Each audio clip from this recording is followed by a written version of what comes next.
Looks like Stolas is having a good time. Yeah, well, he needs it.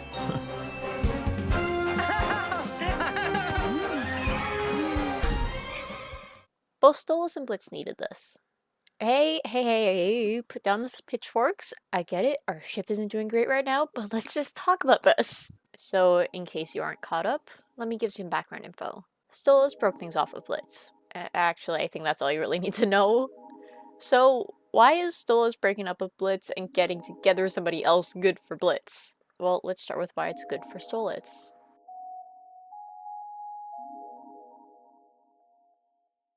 As I mentioned in my previous video, Stolas hasn't been in a genuine relationship before, or at least not one he's cared about. As far as we know, his relationship history has only consisted of Stella and kind of Blitz. One relationship was arranged and abusive, while the other one was a very messy situationship. Due to his lack of experience, he began to latch onto the ideal scenarios found within rom-coms. And while yes, Stolas is super valid for wanting what's depicted in media, to long for the flowery and permanent honeymoon phase his favorite fictional couple has, it isn't entirely realistic. Stolas' relationship desires are based on fictional events, based on things that are exaggerated to entertain an audience, but he doesn't realize how exaggerated they are. Or at least, not yet. Although I do hope that Blitz recreates the "you can't go, I need you" scene that Stolas pitched this episode, but we'll get back to that at one point in time. Breaking things off with Blitz is giving him a chance to explore relationships and realize this. To explore what about his previous relationships were bad and how he can respect himself enough to voice when he's been wronged. But, on top of this, he needs to know how it feels to be cared for. And it seems like, at the moment, he found this with the guy at the party. Stolas needs this breakup to help work on himself and his relationships with, well, relationships. And Blitz is kind of in the same boat as him.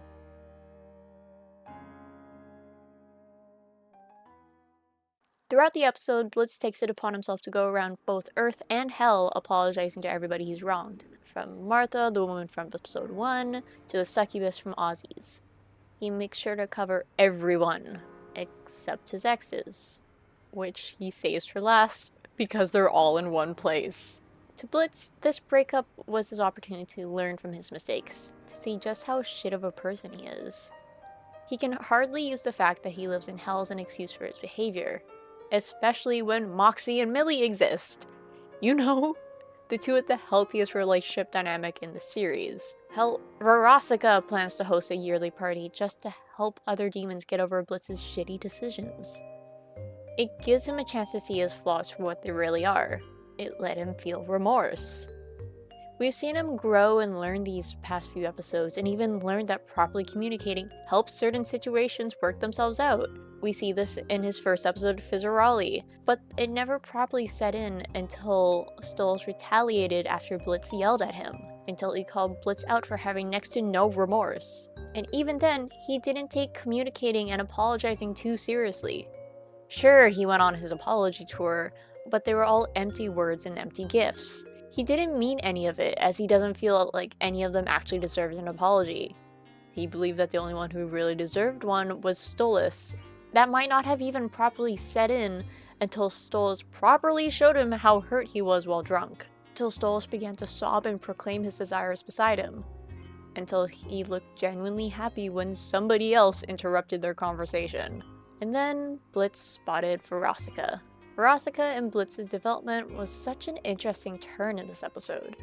I had a feeling that her views on Blitz were going to change, but I had thought it would be Stolas who somehow managed to shift it. I don't know how I came to this decision. Maybe I thought he'd drunkenly, talk about his time with Blitz, and Verosika would magically lose at least a little bit of her resentment.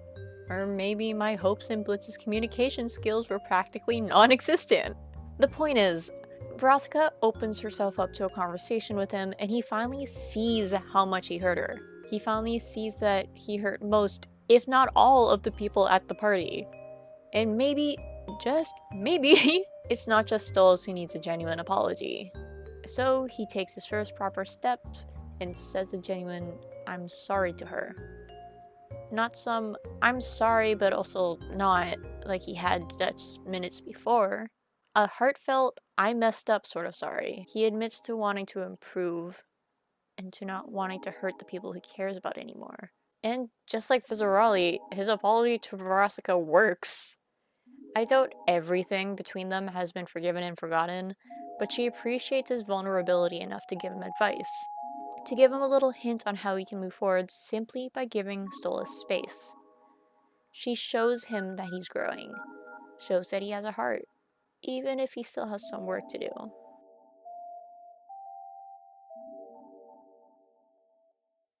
So this video was supposed to only focus on Stolas, but I feel like his points are pretty obvious and already touched upon by multiple people.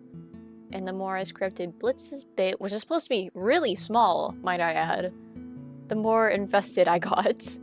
So I decided to just give the video to him. He's really earned his place as my favorite character in the series. He needs to see how much he screwed up, and how his actions have consequences.